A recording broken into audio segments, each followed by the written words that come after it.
In the last week, I've put out a couple of videos which were related to some of the observations that Soundly has done at Lake Pontchartrain.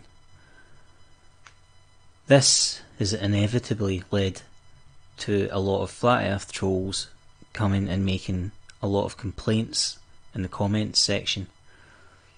The thing is, those complaints are very, very common. It's the same complaints they have been making since the very first time that Soundly started putting these images of Lake Pontchartrain out there, both of the causeway and of the transmission line pylons, which also run across the lake and show curvature. In this video, what I want to do is just go over those common objections and provide video responses, and I will link the various videos that get used in this video to demonstrate the various points in the description. So obviously I won't be showing entire videos within this video. I'll show you relevant sections and briefly talk about each one, and then I'm going to leave it up to anybody who genuinely wants to look into the information to click on those links and watch the videos and try and actually understand that there are responses to these common objections. Now, as I say, this has been happening since day one, and it becomes incredibly frustrating seeing all these people say the same thing over and over and over again without ever actually learning that there is a rebuttal or a response or a reason, whichever way you want to look at it. And yet in the space of a couple of years of seeing these observations, the objections don't change because the people don't learn and they don't move on. And so first I'm going to outline what these common objections are, and then we'll go on to all the various pieces of information in response to those objections. So with this first video here, that was the first in the series of videos I've put out lately, we'll take a look at the comments section. So here's a recent one showing the most common of all of the complaints. If the curve in this video were real, Earth would be the size of New York City. This is a variation on the theme. I thought that ball earthers always put up with the excuse the Earth is too big, so what is this? Implying that it's too small. Ace Toxic here, that isn't the curve of the Earth, it's retarded. That's like the shots of Planet New Mexico from the fisheye lens on Baumgartner GoPros. In other words, saying it's too small. One of the other complaints is shown here, claiming that it's manipulated somehow. Back to the standard complaint, you can't be serious, that curve would put you on a very small sphere, or should I say cylinder. Here we are folks, the Planet Pontchartrain roller coaster ride, another one who thinks it's too small. Somebody else complaining that it looks distorted. This picture is distorted, again complaining there's some kind of manipulation or something with the image. And this is the only place on Earth with curvature. Another common complaint. This is one of the other common complaints, complaining it's the atmosphere. That's actually what started this series of videos recently, because that was the claim that was being made in the live stream. Back to the main one, based on that curve, that is one small planet you're living on. Somebody else claiming that it's atmospheric. Somebody else claiming the photograph is 100% photoshopped. Another one with a common one, I'm 9 seconds in and it seems we live on a cylinder. Okay, this guy was one of my favourites. He's complaining it's compression of the atmosphere and so on, but in the final part of the conversation he posted this ridiculous picture and it's hilarious. Check that out. Talk about not having a clue about geometry. Unless he is just a silly troll. It is funny though. Here we go. If that causeway shot is showing the curve of the Earth, then it must only be 80 miles round. Another one, if that was the curve we could drive around the planet Earth in a day. Another one, wow, great photo, so the Earth is like 50 miles in diameter. That's too much curve, dumbass. Somebody else blaming it on refraction. Right, here's somebody who's mentioned one of the other things we'll get to when we're looking at the objections. It's crazy how you can see the curve but everything is standing up straight. This is another old flat earther complaint about not being able to see tilt of buildings and things like this at a distance. It looks like the earth, if you follow that curve, is only about 100 miles round. You believe that's the curve of the earth? How small do you believe the earth is? Somebody else complaining that it's fake CGI, even though it was a picture taken from a live stream. Okay, another one here. So the circumference of the earth is now about 1,000 miles, is it? Again, same person. Okay, I can categorically tell you that what you're saying is not curvature. How tiny would the earth be at that rate of curvature? So, we have a little group of objections that always get used. The primary objection is that there's too much curve. They all see the effect of the curvature happening right in front of their eyes. They refuse to accept that there is any curve at all. Despite constantly pushing the 8 inches per mile squared rhetoric, they seem confused by the fact that the curve increases more and more the further and further it gets away, and despite being told many times about this, all seem to be completely clueless about the concept of lens compression, otherwise known as zoom compression or foreshortening. So that's the primary complaint, too much curve. The other complaints are that it's something to do with the atmosphere, some kind of refractive effect. Some people say it's upward refraction, other people say it's compression because that's one of the latest ones they've latched onto. It doesn't really matter, whatever the actual excuse is they use, it's something to do with atmospheric distortion in their mind. Although of course none of them can actually qualify exactly what they mean and how that distortion would produce a perfect geometric curve. The other complaint that this is the only place on Earth where it happens, well of course that's nonsense. We see the effects of curvature all over the Earth, especially when looking across water and seeing the horizon. The horizon is because of curvature. And so we look for things like boats disappearing below the horizon, coastlines cut off, buildings cut off, etc. But where Lake Pontchartrain is significant is the fact that we actually have a structure which is drawing a line across 20 odd miles worth of water. We normally don't have a reference like that. That's what makes it unique. But it's not the only place where there is curvature. And then finally, a related complaint is that there's no lean or tilt to be seen in the image, although you can see curve. So that is our list, and now we're going to have a look at all the various videos that deal with these complaints. So some time ago I personally made a video concerning this whole aspect of the curvature being too small, explaining what was happening through the camera, looking down the length of the causeway at a very slight curve and seeing that curve become much more exaggerated due to the combination of perspective and the zoom of the camera. So this is the video here, Flat Earth, a simple answer to a simple question. It was a follow-up video. This is the viewfinder of the P900. You can see this dowling rod which looks very curved sitting across this slab here. And then I move up to show what it looks like with my phone close up. And a little bit further in the video I get alongside the dowling rod and show you just how much longer it actually is and what the view is like from the side.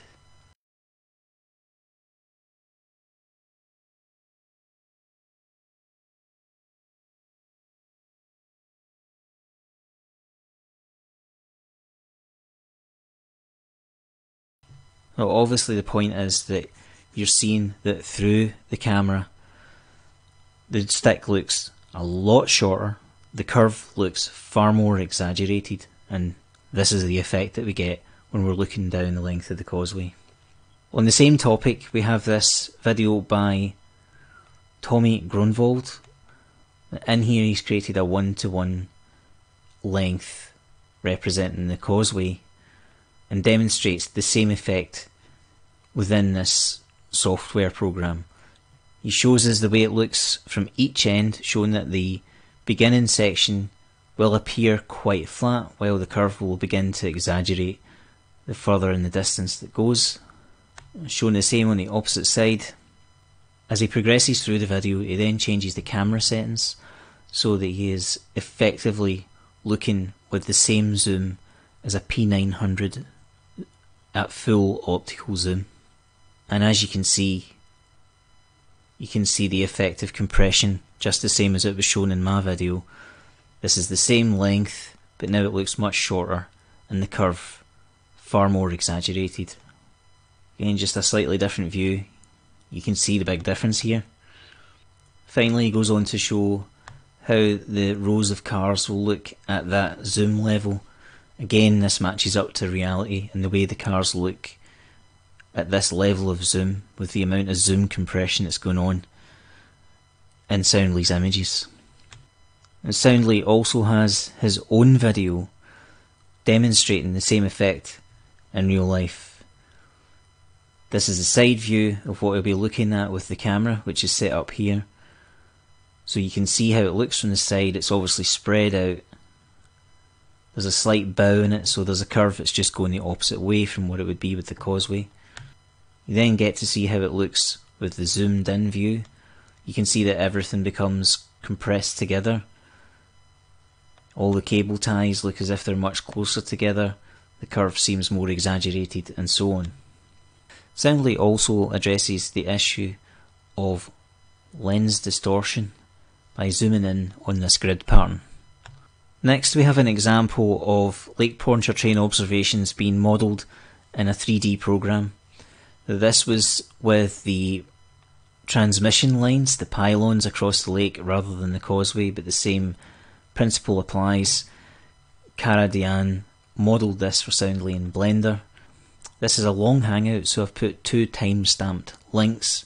You can watch the whole thing from start to end if you want, but the point where I have put the links to, this is where Cara has essentially spawned enough pylons to get a test and set the camera up and so on. She'll set the field of view for the camera and then zoom in, and as you can see we get the effect that's expected. This is with an area that's scaled to the size of the Earth. And then later in the same hangout they take Soundly's observation, match it up and show that what the model shows matches reality. So this model is a scale model of the Earth, scale models of the pylons, distance is accurate, camera, field of view and so on all matched up to the P900.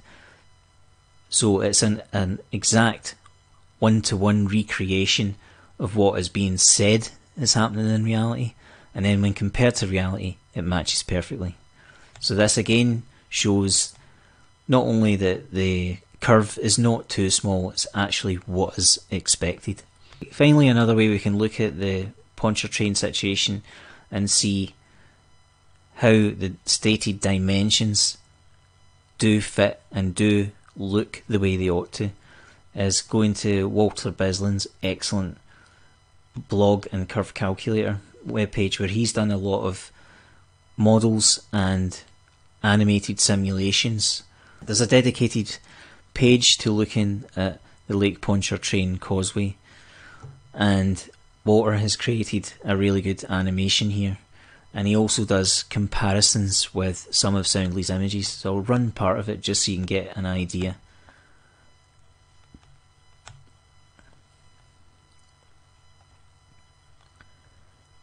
So you can see he's modelled the whole Causeway.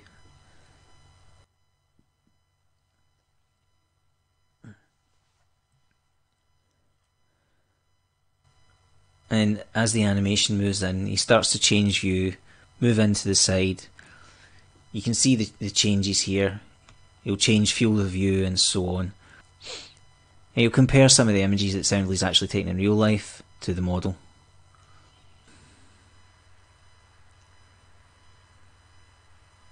You can see here again that everything matches between the model and reality. so the rate of curvature is a match.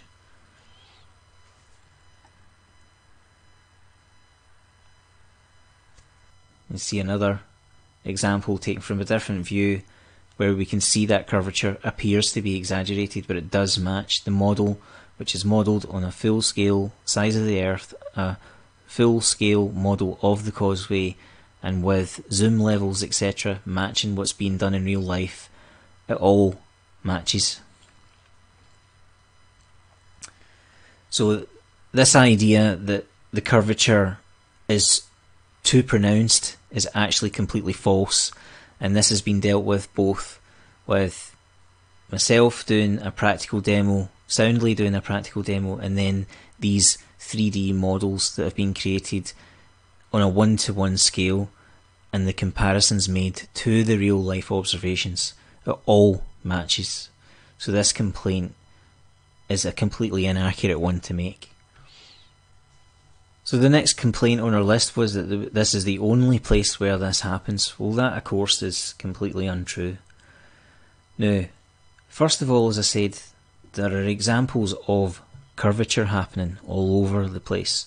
It's just that we don't have a structure running across the water that we can look down, as we do with Lake Pontchartrain. So here are some examples of my observations showing obstruction in various circumstances. And this is how we know the Earth is curved. This is the effect of curvature when everything starts to go behind that curve. We just don't have something drawing a line across the water as well. There's some turbines below the horizon, seen from Blackpool. Another observation was following this chemical tanker until it went over the horizon and then moving to high elevation and showing that it was visible again. So at these low elevation shots, you can see the full tanker there. As it moves further away, it goes below the horizon. And then this shot here, this is a shot which proves the point and is completely impossible on a flat Earth. We have two boats of overall similar size. One is sitting on the water at the water level at the horizon, and as it passes in front of this one, we can see every detail on the bridge here. Even the handrails and things like this is all very small, thin features. You can see the overall angular size of these. There is no possible way that this can be blamed on optics. It's nothing to do with angular size and angular resolution. And there is also no refraction happening on this day. The conditions were perfect. There is no distortion in any of these features. There's no mirroring. There's nothing like this. There's no compression. So none of the excuses that we've been hearing apply to this image. And yet, this giant tanker, its entire hull is completely missing below the horizon line, while we have a overall similar sized boat on top of the water. They can't both be on the same stretch of water if it's flat and level. It's impossible. The boat moves further away, it's clearly below the horizon, and all of the smallest features can all be seen without distortion as it gets further away. Now only the top upper part of the bridge is visible next to this little sailboat. Again, completely impossible on a flat Earth. Moving to elevation, the boat became visible again. As it started to get further away, the lower half of the hull started to disappear again from elevation. And another series of observations, there was various boats in this area, some further away, some closer. The closer ones were above the water, the furthest ones like this one, below the horizon. All, again, clear shots without refraction, messing up, no mirror lines and things like this. This boat, which was closer, was up on the water, but you could see the houses in the background were below the horizon. We shifted position to a lower elevation. We were about 2.5 feet off the water, and this made a drastic difference to what could be seen. This was the boat that was previously up, floating on top of the water. This building across the other side, the whole lower half of it was hidden. The dock and marina area that's over to the left of it here, none of it could be seen. Again, no distortion. And one of the other many features that we looked at that day was this building. I've forgotten the name of it for the moment, which is on a completely different part of the coastline. A whole half of it missing. Again, no distortion, and all the land in front of it, the road below it, all gone. In more recent times, I did this set of observations. This boat from a distance, again, no distortion in this picture. You can see how much of it is missing, right up to here. This lighthouse, all the land below it was missing. This image looks funny just because it's been contrast enhanced. You can see in this comparison image what you should be able to see, all this, it's all gone.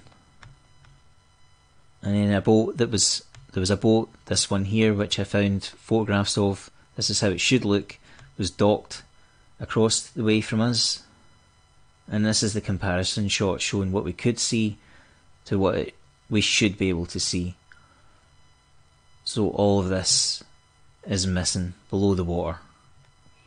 This is the final comparison shot of a land-based turbine seen from close up and from a distance, showing that the land it sits on has disappeared below the horizon. This is a fairly popular video that I made showing the island of Ailsa Craig. I moved further down the coast and got closer and closer to it, and then raised the elevation to show all the different amounts that were visible above and below the horizon. So you can see how it looks in the first shot, that only so much of it is visible, and then as I get closer, much more of it is visible. And then this is the high elevation shot, where we can see right down to the base of the island in this area here with the lighthouse. So anybody who is being honest with themselves will be able to tell that this is only a part of the island due to the way the island is shaped. We can see specific features on the profile and match them up. But you can see where the top of the island is here and compare it to this. There's no way you're getting all of this into that shot, but then if we take, say, this shot and compare it to this, which is the high elevation shot, you can compare these features. This slight dip, the slope, this kind of shoulder here, and then the longer slope, and then this other shoulder. Slight dip, slope, shoulder, long slope, shoulder. So the island in this shot, after that shoulder, we've still got all of this and down to the lighthouse. With this one, after that shoulder, it just disappears here. So round about here. So this whole section of the island is missing from this shot, just as an example. And the other point that I specifically made in that particular video was that the lighthouse was visible from that high elevation. And then returning to a lower elevation, it could no longer be seen. And this is the low elevation shot taken just a few minutes apart. You can see if you're looking carefully that the profile of the island doesn't match the full profile as seen from the high elevation shot, and the lighthouse, which should be over here, couldn't be seen flashing. At the same time, I made another observation and put it together in this video, showing a stretch of coastline where various buildings were obstructed by the water. And I obtained a series of comparison shots by going to an area which was closer and taking these photographs. So in this latter part of the video that I made, you'll be able to see the comparisons. I'm going to let this play, and you can see how, for example, you can clearly see that this brown warehouse building is cut in half, and the building next to it you can only see up to the peaks here, and there's a wall next to it as well, which again you can just see the top of the wall here. So this is very blatant obstruction by the water, and because it involves scanning down an entire length of coastline, what you're looking at is a progressively greater effect, which is in line with the kind of thing that's actually been shown by Miles Davis as well, for those who don't realise it. And The thing about it is, of course, is that the water appears to be what flat earthers would call flat and level in a straight line right across the scene. But this coastline, which is getting further and further away, all the features get lower and lower and lower below the horizon. So I'll play this slideshow, and while it's playing I just want to explain the reason I've spent so much time showing this mix of my observations. There's a couple of reasons for it. It's so that people understand, one, that we don't rely on soundly to provide us examples of obstruction due to the curvature of the Earth. Two, it's absolutely not down to atmospheric effects.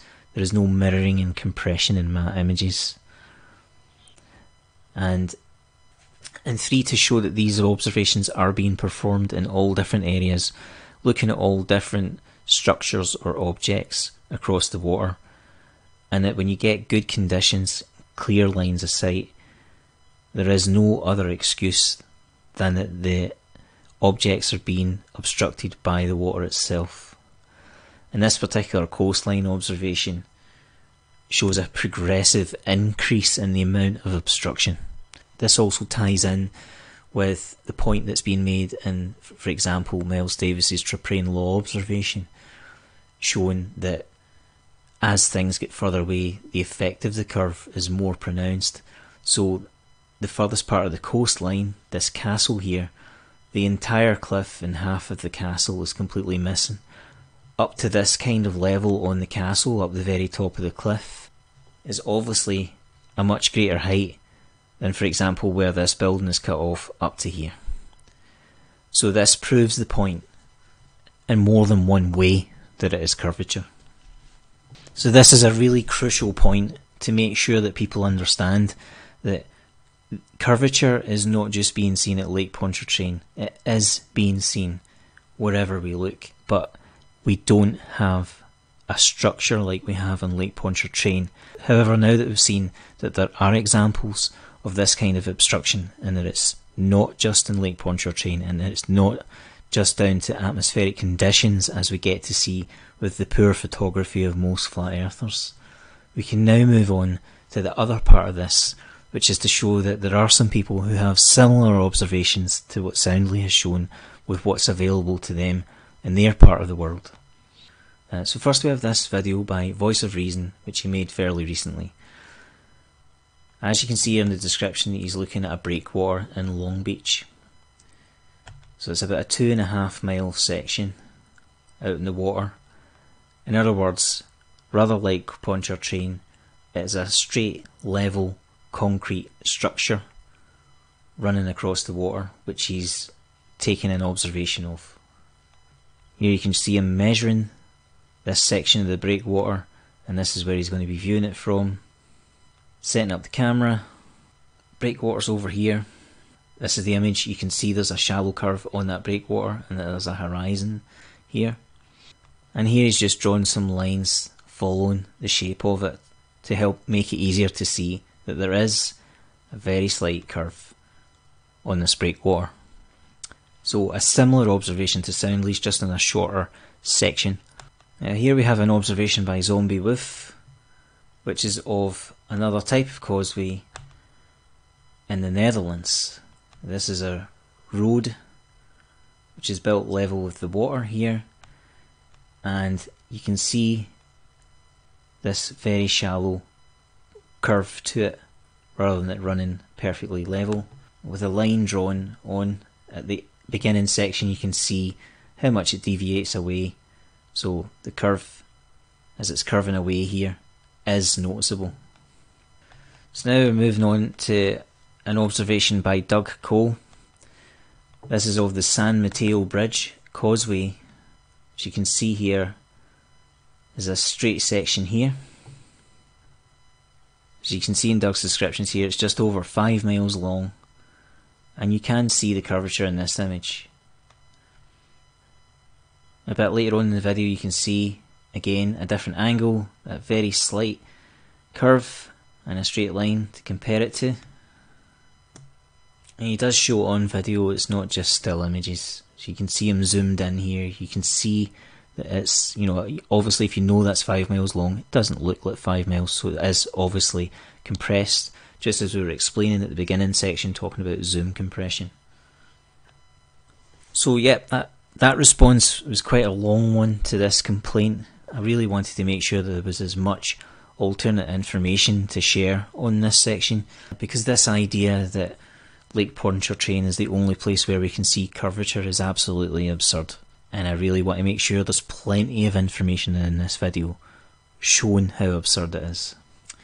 With regard to atmospheric distortion, Soundly has made a time lapse of the bridge where we can see the effects of refraction over the space of a few hours, and he's got a much faster section which I'll skip to in a second at the end of the video. So there are refractive effects happening in the distance, and it's unmistakable, but it doesn't explain the curve of the bridge. And again, as we look at this curve, just remind ourselves of what we were talking about with why it looks so pronounced, because of that lens compression. And here's that speeded up section. You can see how much the water tower and the forest in the background appears to bob up and down, but the overall curve of the bridge is hardly affected. There's no way for there to be the kind of distortion that would cause this much of a variation to maintain a perfect geometric curve all throughout the day, and this has been shown in all different conditions from all different angles. The idea that that consistent curve can remain in any atmospheric condition is absurd. Finally, with regard to the idea that we should expect to see some kind of tilt, this is a general complaint that we hear from flat earthers about any observation over water at distance where we can see objects obstructed. For some reason they think that the degree of tilt is something that we should see as if it should be leaning really far away from us, which is a failure to conceive of the overall scale that we're talking about. It's very small degrees. So there was this video made by Nick Martin a while back, and this explains this very well. This is a direct demonstration of 3D printed blocks all leaning at different angles and showing how they look to demonstrate the fact that you cannot see these tilts in the blocks, and he's made them to such a degree that they exceed the amount of tilt that we would expect to see in most situations when we're looking across the water. So it proves the point that you would never be able to witness this, especially over such large distances. Now this is how the blocks look with the varying degrees of tilt. Now remember that for most observations everything we're seeing is going to be definitely less than 1 degree and usually within half a degree. So this is what the tilt is on these two blocks here. And here we can see, even with a slightly side-on view, it's nearly impossible to differentiate between these three. And it's really the most exaggerated one, which is a full 10 degrees, where you can actually notice something, and that's because it's side-on, not face-on. When it's face-on, you can't see the difference. So we've addressed the too much curve option by looking at how zoom compression or lens compression actually works, and we've got various videos showing it both in real life and modelled. We're taking care of the atmosphere complaints by showing the time lapse by Soundly and showing that while these refractive effects obviously do happen in the atmosphere, they can't actually explain the curve of the bridge. We've shown a lot of examples to demonstrate curvature in all different places, looking at different objects. In particular, we've included examples where there are people who have similar structures running across or near to water to compare. So it's not just a case of looking at something disappearing behind the horizon. And then finally we looked at the leaning away option with the video by Nick Martin, with his blocks accurately representing specific degrees of tilt. So these are all the objections that are commonly made about Pontchartrain. You know, after all this time, people shouldn't be making these complaints, but with all of this put together in one video, I would like to think that somebody somewhere actually learns from this, or at least takes the information that's in this video and goes away to learn about some of the things that have been discussed, particularly the lens compression, because the most common complaint is this too much curvature thing, and that is just a failure to understand what you're looking at. Right, that about wraps it up. See you again.